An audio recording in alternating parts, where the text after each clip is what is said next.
Good morning, everyone. Thank you for joining us today on a weekend.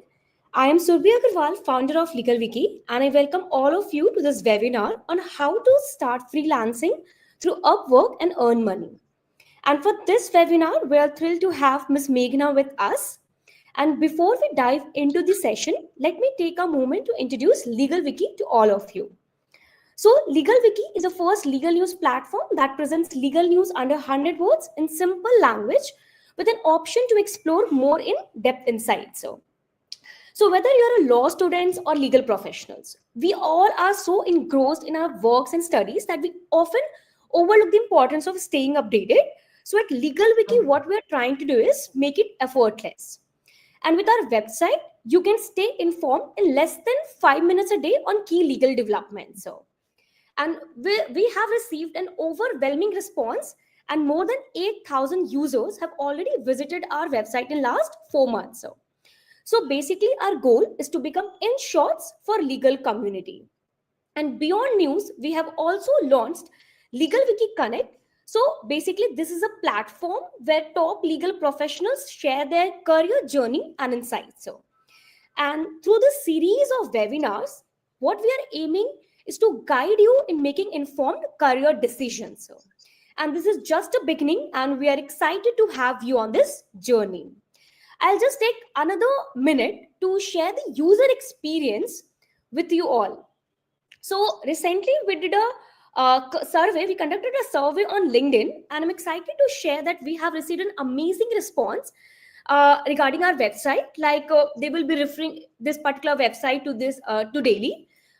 It was a need of the hour. It is a really great and knowledgeable website. Categorization is wonderful, and it is definitely legal version of Enshorter. So now let's get back to today's webinar. We welcome all of you to this webinar, and it is our pleasure to introduce Miss Meghna, who will be guiding us through how to start freelancing through Upwork and earn money. So if I'll talk about Meghna, she's a managing partner at Aerie Law and a successful freelancer with over 10 years of experience in the legal field. In just 14 months, she has already earned $100,000 on Upwork and working with clients from 50 plus countries. So and before this, she had also worked with top tier law firm like Shardul Amarjan, Mangalas and Company. Now, moving forward, so do you want to kickstart your freelancing journey on Upwork and you are confused and unsure how to begin? So don't worry, in this webinar, we will help you and will take all your doubts. So meanwhile, during the webinar, in case you have any queries, do you have any question from Ms. Meghna, you can put that in a chat box and we will be happy to take this. So, okay. So now, so what are the topics today we will be discussing in this webinar is we'll first of all start with the journey of Meghna and how her career choices changed and what she is doing currently. Then finally, we'll understand how to start on Upwork, how you can find the works in Upwork, what will be your writing proposal, challenges you will be facing, pricing and clients, how you're supposed to onboard the client. Now, after we will be, then further, she will be giving you advice and insights on how to move forward with this. So, now, without further ado, I hand over the session to Meghna. Thank you so much, Meghna, for taking the time out to join us today. And we're excited to learn from your experience. So, shall we start, Meghna? Sure, Siddhi. Thank you for having me, and it's a pleasure. Let's have a fruitful conversation ahead. Great. So, let's begin. So, first of all, we'll start with your journey and career choices. So, could you take us through your journey from working at top tier law firms to switching to freelancing and of finally becoming a manager partner at a law firm? Sure. So, I graduated from NLIU Bhopal. Post that, I worked with Link Legal, Singhania and Partners, Samvad Partners, and then Shardul Amarchand. So, it's been a long journey of having worked with different firms. After that, I think when I was in Shardul Amarchand, after having completed a substantial amount of time across various law firms, I decided that, there needs to be a career path that is a little more fulfilling for me. And I was at one point freelancing somewhere in the middle when during COVID, when there was a pay cut and there were job pay cuts, and I was having a tough time in navigating jobs because the market was generally down. So that's when I started off with Fiverr. I was my first gig, couple of months, and Fiverr is where I started because Upwork at that time was a little too expensive for me to start off on. And so Fiverr went well for me at that time. And then I still continued my journey across various law firms. And then finally, got some mentorship, very good mentorship from Abhyuday Ramanuj from Law Seco, and took the decision to, give Upwork a shot. So that's really how the entire journey happened. And since then, there has been no looking back, touch wood. Great. So you started your Upwork or freelance working during COVID. That's right. Yeah. Upwork, I started actually after Shardul Amachan, but I started Fiverr during COVID. Oh, okay, during COVID. Okay, great. So let's move forward with how to get start on Upwork. So from very starting, you can explain us if someone has make an account on Upwork. Now, how to move forward with that? So how did your Mm. freelancing journey begin on Upwork, and how if someone wants to start, how they can start with the Upwork? And Fiverr also you can Okay. explain. Yes. Sure. So I don't use Fiverr now. I focus on Upwork and, clients reach me on LinkedIn. So now that is the core area. But I think one thing that I would advise freelancers who are beginning is that you choose a niche for yourself. Choose what you are good at. The niche really means what is it that you are good at and what is it that you are interested in. That's how I started off. I see that there are, people sell a variety of things on Upwork. So, and on Fiverr. So there's no limit. Sky is the limit. You can choose what you like, but I would suggest choose something where you have training, skill, interest, where, there's a amalgamation of all of these three things. That's the choice you make in terms of the niche you want to sell. And you decide how you solve a specific problem which is widely available to clients, and what is it that you get to the table. That is how you need to pitch.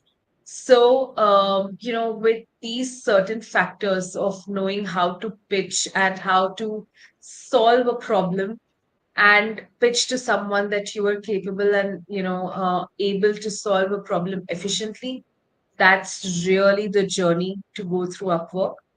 Everything else comes second, but you need to pick something, a problem to solve, and you should be able to communicate to someone how you're able to solve it. That's the broad journey of it, or of Upwork or any other freelancing platform. So firstly, you're supposed to decide your niche area where on Yeah, for which you want to work. So yeah. what are the key things to keep in mind when someone is starting as a freelancer? Okay, so when someone's really starting off as a freelancer, I think the one thing that you should understand is that how do you want to position yourself? Who are you? Who is your target audience? You should position yourself as a solution accordingly. Are you aiming to work with different foreign law firms, which is very common on Upwork?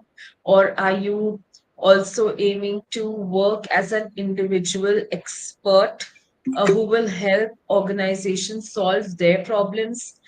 So that's one important aspect to begin with. Who are you is a good question that you should ask yourself.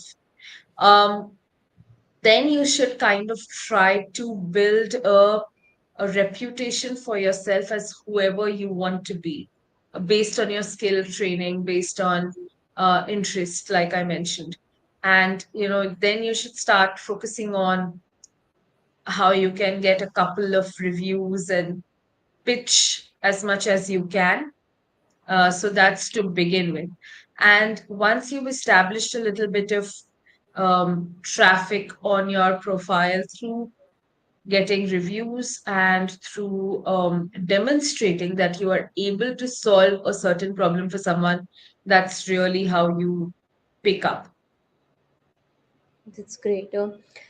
As you mentioned that you have to decide the niche, but I have come across this particular question that this is one of the difficult thing to decide itself. You're not able to decide what is your niche or in which specialization or what type of services you want to give to the client. So what is that essential skills that you can develop, or how you can choose that particular niche? So is there any way through which you can decide? And also, if someone actually there are a lot of lawyers now who are shifting to this particular freelance work because of the flexibility and the other benefits also which the freelance work provides. So if someone wants to start with this, from your experience, have you taken any courses or any training to prepare yourself? So if you can elaborate on this. Sure. So, I think in terms of courses and training, I actually take a lot of courses, whatever I can. And even if I'm not taking a course, I try to read as much as I can. So, the training at various law firms has helped me shape my own legal path. So the training has been from, the background I come from. And in terms of courses, I mean, I'm not sure, but yeah, there's a lot, like Losigo has some good courses, great courses if you want to get started. Then there's also a lot of, news, a lot of very interesting webinars out there that you can always catch up on in terms of legal webinars. That's what I'm talking about. Like some firms do great jobs in putting out those. And, there's quite a few blogs that I follow, and that's how I keep myself updated. So that's a practice of upskilling that contributes to your everyday growth. Okay. And how someone can choose their niche? Okay, so I think that's a very personal thing. You choose your niche. To choose your niche, you really need to ask yourself, what is it that I have done in the past? What is it that I would like to do in the future? Now, if there's something that you may have worked on in the past, which you would like to sell. That can be a part of your niche. But if there's something absolutely new you want to enter into, then it's a good idea to train yourself through courses or through assisting a senior, or, getting the kind of, the kind of exposure you would ideally want um, to pick up what you're interested in, and then move accordingly. So, skill exposure in any way is something that you should really be chasing to understand what niche you would want to go in. If you want to go into IP, it is a good idea to train with a senior lawyer, a firm, someone who has exposure, keep yourself updated, read the news, do courses, and that's really the way to finally define your one niche, or what is it that you want to do. Okay, great. So let's move forward with the how if someone wants to find the work and how the writing proposal works in Upwork and the Fiverr. So how do you decide which projects to apply for an Upwork, and what factors do you consider? So when I am applying for projects, I generally look at how successful I would be in really adding value to someone's life, or in really solving a problem, a burning problem that they have. So I specifically look at areas that I have expertise in, or my team has expertise in. So now I work with a small team. Everyone's very efficient and thankfully very proactive, very interested in what they do. So that way we do offer an array of services now, and we always, the intention is to over deliver. The intention is to do the best we can. So, what is the project where I can deliver my best? is a question I ask myself before I take up a project. How can I do my best? Do I have my answer sorted for this? And so I choose projects accordingly. I ask myself these questions and choose projects accordingly. That's really about choosing the project I want to do. So I don't really, how do I say it? If I'm taking up a new project, I try to, delve as deep as I can into it. So, what is the practical aspect of it? I take my time to think around the project. How can I really add value here? What is it that we can really do for the client? What else can we think about providing to them? Those are questions I ask myself, and then I move ahead with projects because that's a crucial step in establishing your name, your brand in the market. And so I take this aspect very seriously. So basically, you mean to say that you have to do self analysis and understand what is your expertise is, and accordingly, you can apply to the projects. So, based on your That's correct. experience. Yes. So, That's correct. Based on what value you can provide to what somebody is how you right. choose a project. And I would say that if there is value that you can add, that's the one project you should do over doing other, instead of doing a number of projects where you're unable to add that kind of value.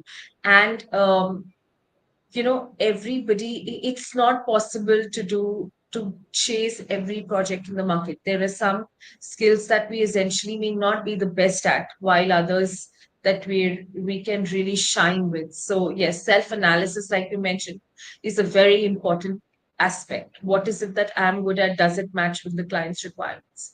It's a very important aspect. Yeah. So, if someone is a fresher, how they can apply? So nowadays, law students who are in fourth year, fifth year, or just pass out a student, they are fresher. They don't have experience with working with a law firm or any boutique law firm. In that situation, they can also work with the law Upwork. Yes, they can. I think Upwork has some very good opportunities for, when there's a lot of foreign lawyers, foreign firms that are on Upwork looking for talent. I actually happened to get a very good offer when I was starting off. Now, unfortunately, the offer that I did get did not work out because it was rescinded for some reason internal to the law firm. But there's so many law firms that come on Upwork, and that's where you could get some experience to begin with. So that's a very good space to be in, also. That's great. So now, can you explain us what a cover letter is in the context of Upwork and what makes it persuasive? Okay, sure. So I think when it comes to a cover letter, everyone has their own style of putting things forward, which is their best way of communication.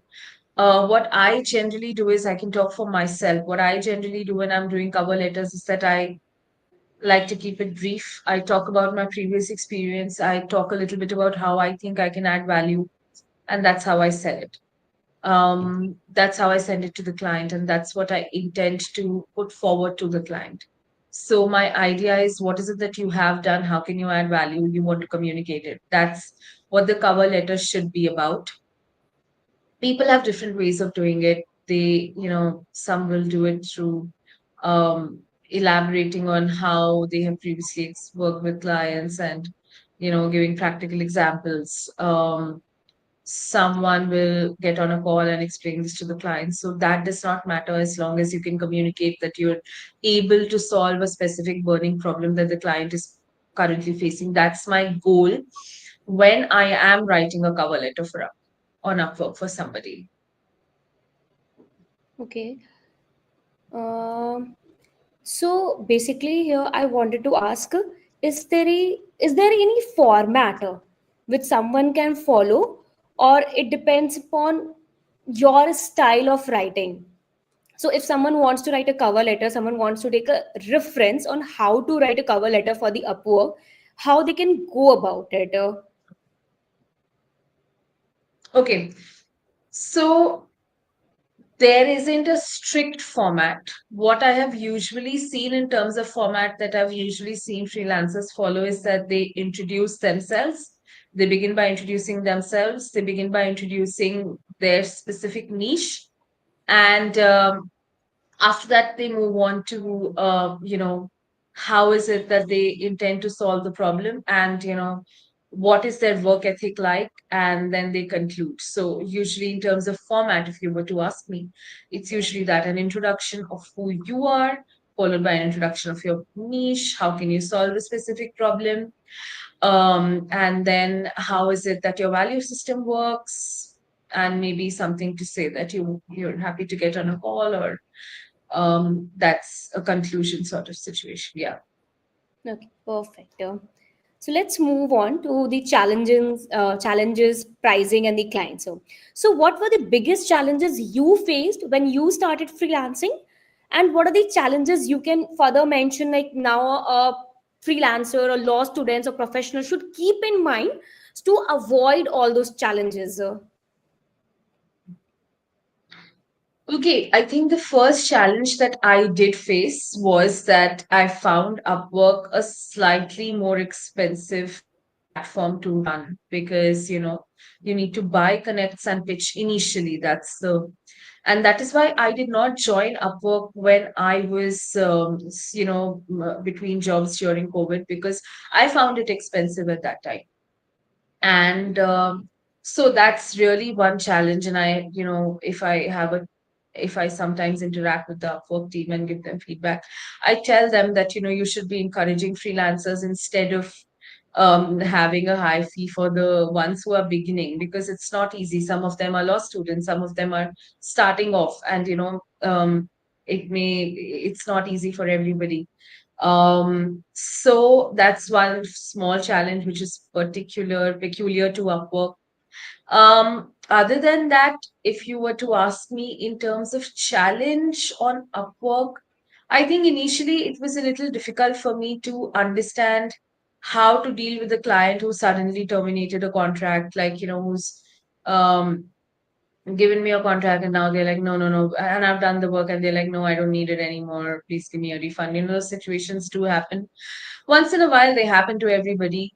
It's human, it's natural, it's fine. So you tend to learn to deal with those challenges with time and experience, and with some confidence on the profile you are building. So it comes with time. Another thing is that, you know, um, in rare situations, I've seen that a contract comes to you on Upwork, and then, before you start the work, also sometimes the contract's like, client's like, no, I don't need it. So sometimes it's after the work is done, sometimes it's before the work is done. And, sometimes it's part of business based on the circumstances, and other times you absorb the loss. So that does happen. It has happened to me as well. And it happens to everyone at some point, right? Not every contract is going to be perfect and beautiful. And you overcome those challenges by just taking them as a part of life. So that's just something that you should remember as a freelancer, that challenges do exist, and you need to just overcome them simply. It just by sometimes absorbing the loss, sometimes taking a stand for yourself where you've really done the work. So it is based on every situation. Every situation is different. Okay.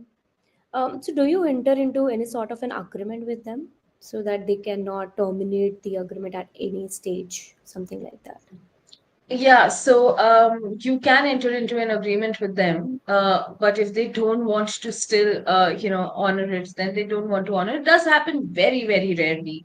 I think a lot of my clients are very, very, very good and very generous clients. So I don't think it's a challenge I face every day. It's a challenge that probably occurs once in a blue moon, but it may occur once in a blue moon. It's a part of life. So you can enter into an agreement with them. Upwork also does a lot to protect its freelancers. That's the one big support mechanism that Upwork does provide to freelancers. So please make use of it. And Upwork has supported me a lot when it comes to the work that is being done. They've recognized that I've done the work, and they've cleared my payments at times. So Okay. um, Yes, so that's also something that you can keep in mind. That, keep all follow all Upwork policies, keep all conversations on Upwork. It is for our benefit. The way Upwork is designed and the way they fight for their freelancers, it's really commendable. And how does the payment system works in Upwork? Singapore? Sure. So, how this works is that Upwork is essentially an escrow. So, if you were to begin a certain project, the client will deposit the money upfront on Upwork. And once there are certain deductions, which is the taxation and also the Upwork service fee, when the project is completed, you get paid into your own account. Upwork releases the funds to you. So there is a payment cycle, I think, that Upwork follows. So after a project is released, the project is completed. If the client doesn't automatically release certain funds, then it takes some time. It takes about 15 days for the funds to be released, and some projects where there are retainerships of some sort, those get billed slightly earlier if you are top rated or top rated plus. I think those are some policies, but essentially, Upwork is the escrow which will safeguard the payment. So you should, as per Upwork policies, focus on working on a project once the contract is initiated, after the money is deposited in the escrow, after discussing the same with the client. That's when you should start, after acceptance of an offer, which all us law students and lawyers know, thankfully. Yeah. So we have received one question from Ali. So he's asking, does it need work experience, sir? So I think you mentioned you don't need work experience, right? You can start as a fresher also.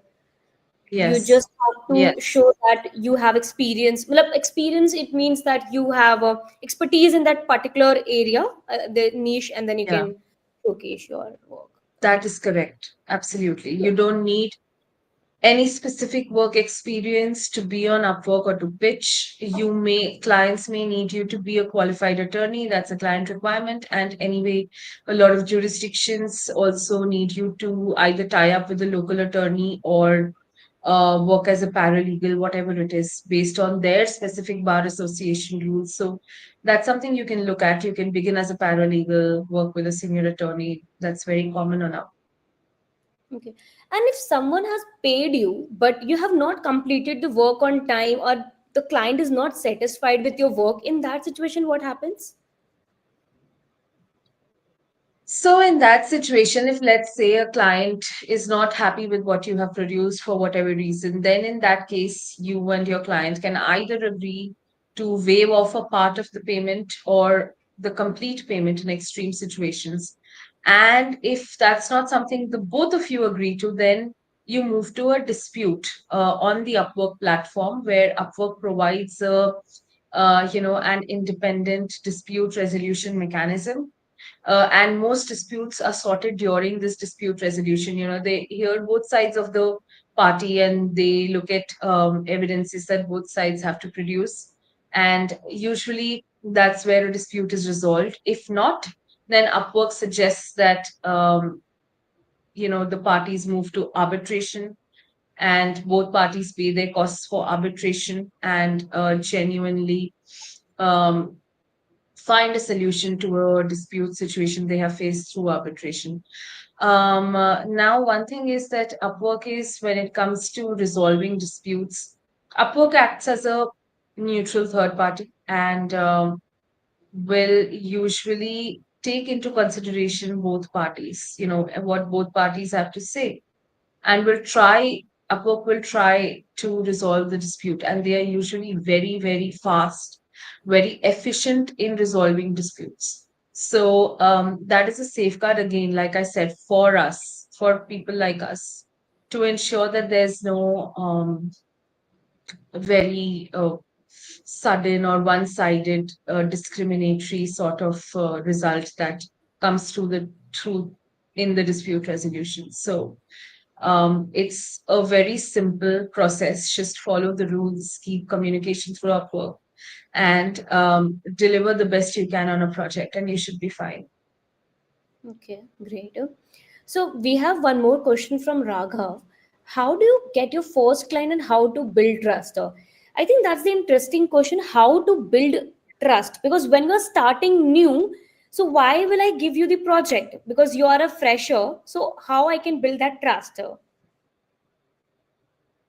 So that's a very interesting question. I think it is something, you kind of have to begin by pitching. And I think it's about going there, pitching, and trying to be available for a client. That is what builds a trust sort of rapport with the client. So to earn trust, you need to be available and solve one major problem and the problem sets around it. So that's real trust, that you are there to solve and take care of those problems. How will you do it? You may do it by reading up, being there for the client, ensuring that they get something beyond what they asked for. You earn a review. So it is a slow process, but it is a process that you spend time and you work hard to do it. So um, it's definitely slow if you're a fresher, because the first couple of clients are the hardest to get. But it comes with time, patience, perseverance. You have to just keep at it. That's it. Perfect. So I think I've already discussed your rejections also. This was my next question, that there was a time when the project was terminated also. And so do you also, like, it happens that clients are ghosting you, like there's a lack of response from the client side. It also happens? Yeah, I won't say ghosting because I don't believe in the word ghosting. I feel people make their choices, but I think clients have busy lives and we need to appreciate it. When there is a burning problem, clients are very active and they will come to you and they will tell you that this is very urgent, and then you need to resolve that problem. But yeah, I that does happen with everybody. Contracts do get terminated. Sometimes it's not working out for the client. Sometimes they're busy, they're traveling, they're on vacation. There are so many things. So it's a part of life. Sometimes they're exploring other options on Upwork, which is fine. They have a right to do that and they have a right to look around. So, there's a list of reasons as to why they can take their time to respond or choose to move on. And I think both of which should be just a part of the experience. Correct. Okay, so moving on to the next question, how do you decide what to charge for each project on Upwork? Can you share any tips on how to communicate your pricing confidently and justify it to the potential clients? So I think the pricing is the next. Onboarding client is the first, second is the pricing part. Okay, I think how I would approach this is simply how much can you convince someone, which is, it's not about convincing artificially, it's about convincing through expertise and convincing through your truth. How can you genuinely solve a problem? Um, and that's how you communicate it along with your price. So that's something that you need to keep in mind. At the same time, there are market standards that Upwork follows. You can look at what people are doing around you, and I would suggest stick within the same range. You don't have to go way up or way down. You should kind of you can be in the same range to get client attention initially. That's what you can do. So get an idea on what people are doing with the same level of expertise that you have. How are they charging? How is it that you can charge accordingly? And never stop your hand in providing value, because price is value. They are both directly proportional. So instead of just simply focusing on what should I price, what should I quote for a project, ask if what is the ultimate value I can provide in this project. The price will come automatically. But look around, be within a range, be reasonable, charge your worth. That's important. Perfect. So finally, any tips on managing multiple clients? You should go for multiple clients, or you should focus on one client. Like basically, quality should over the quality matters, not quantity. But it's still, how do you manage multiple clients and balancing freelancing with personal life? Or have you faced such kind of a challenges also? Yeah, for sure. Every lawyer does. I don't think it's about every lawyer I know is like, okay, we're, like working. So I think it depends upon what you're looking at. Some people I know on Upwork, I'm in touch with a couple of other freelancers who are very happy working for one client. They have long-term projects with one client and they're very happy with that one setup. And it's working out well for them. So a lot of people do that. Yes, that's very common. Sometimes people are looking at smaller gigs, and that also depends upon their own work schedule. If like you're going to court and you're not available in during those hours when those longer projects are supposed to be completed, in that case your working style has to be gig based, so it depends upon your day to day a lot also. But both sort of structures are parallelly coexisting from what I understand, right? On Upwork, there's people doing both sort of things. They're doing long term and they're doing simple smaller gigs. So just choose what you are drawn to and what you are really motivated by. That's something you can look at. Yeah. Sure. So let's move on to the last part. So, what's your final piece of advice for someone looking to build a career in freelancing? Mm, I would say that give it time and give it a lot of time, like all good things in life. We all have bad days. It's not about Upwork or outside Upwork. Everybody has bad days. People have bad days with clients, but it's about how you handle them and how much you let it touch you. I think at one point in life, I was not very long ago, I used to be very affected by the bad and, the bad days. But now it's way calmer with time. You learn how to deal with it as a part of life. So deal with the rejection as a part of life. We have all seen internship rejections. We have all seen things not work out. So that's nothing new. It happens to everybody. It's just nobody's making a movie out of it. So it's not out there, but it happens to everyone. And it's about taking things in your stride. So just keep at it. What is meant for you will really come to you. I know it's cliche, but that's how it works in the freelancing world. You will find your happiness. People are happy in this entire business structure because you do have a lot of flexibility. So give it time and the good things will come to you. It does come automatically for sure. Great. So, the final question, any specific advice for budding lawyers who want to explore alternative paths like freelancing? Okay. So I would say, focus on your skill and focus again on value you are providing. If you focus on these two, everything else will fall into place automatically. Um, Always, I think an important thing that you should do as a young student is that when you are talking to a client, you should at some point put yourself in the client's shoes and see, what is it that can be done for this client, what matters to him legally. Put yourself in those shoes and legally analyze the problem and then see what you can do for them.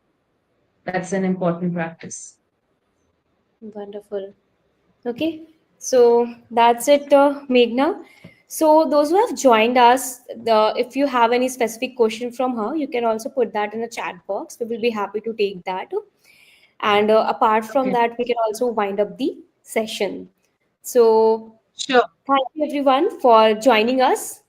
And a special thanks to Miss Meghna for such an insightful session. And it was truly invaluable. And thank you for explaining each and every aspect of how to go about the freelancing and your experience also. I'm sure this session will help Thank you. Thank you both so law much. students and professionals. So thank you so much. Thank you so much. Thank you. And those who are watching, and don't forget to visit our website, legalwiki.co, and subscribe to our channel for staying updated with our upcoming webinars. Thank you, everyone. Thank you.